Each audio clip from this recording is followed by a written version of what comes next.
Are those your hands in Vibe? Yeah. Remember the hand that has... Those are Suge's hands. Wow.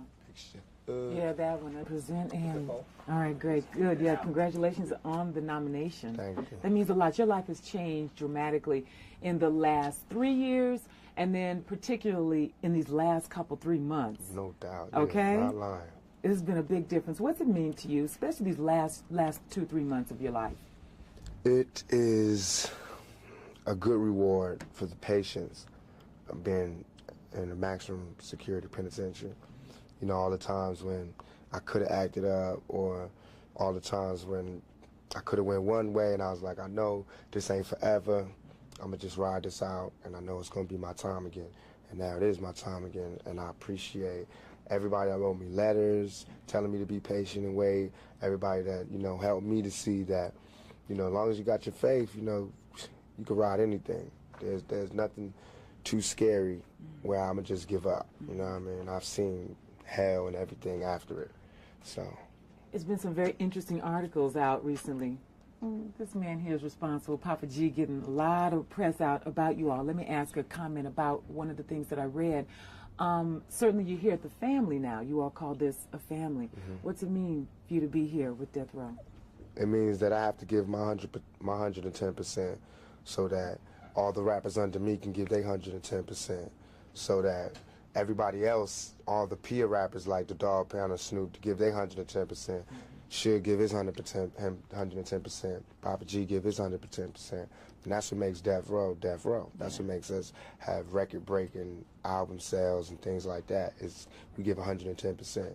So for me, it's good. It just means that, you know, I'm somewhere where if you're persistent and efficient, you get rewarded, and that's what everybody wishes for. Your focus seems clear. I think, like you said, being in maximum security, certainly there's a lot of things for one's head and one's focus and desires and dreams. You come out, you hear a lot of controversy going on right now about rap, just Time Warner dropping Interscope and a lot of things that have resulted from people saying it's a bad image, it's bad for young people. Tell us your comments on that. I said so many comments on this, but basically it's a hypocritical view, because what you're saying is it's okay for us to live in the dirt, in the gutter, in less than human conditions, but it's not okay for us to tell people that we're living in these conditions.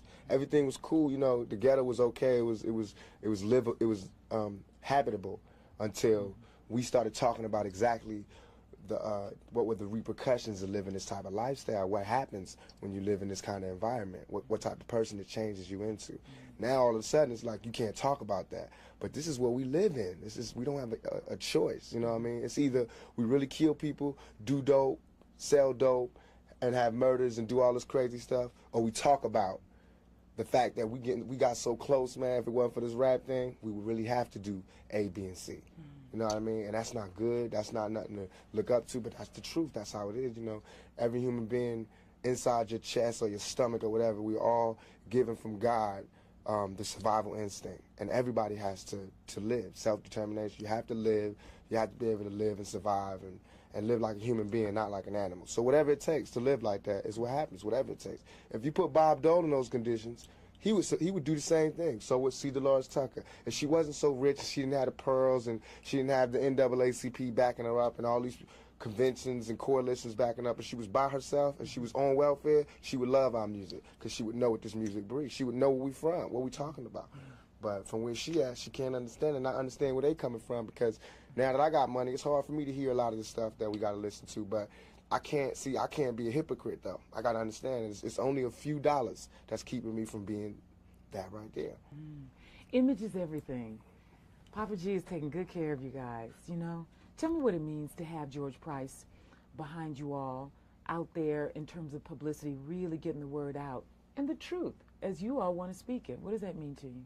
I think that, along with the other artists on Death Row, Snoop, Dog Pound, Trey, everybody, Nate, we're all outstanding in our field. And I think that Suge, in terms of being a manager, a CEO, he's outstanding in this field. I think that Papa G is just keeping that tradition along by being outstanding in the field of publicity and getting the things that we have in our head to the heads of millions of people and letting them see what we see and look at it how we want them to look at it. You know what I mean? Like the vibe cover, that's how we feel, like a mob, like a family. You know, we want people to see that. Not mob like guns and things, but mob like family. Like you say to do this, we do this.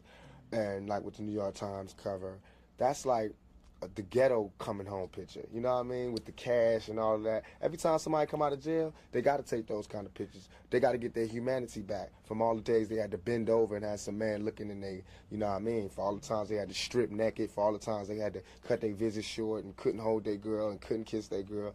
Now you get to floss like that, you know what I mean. Now you get to act like that. And it's not because I'm going nanny to other people. It's because I'm doing this for the guards, you know, for the people who thought I was guilty, for everything, for all the people who didn't believe that it could come to this point.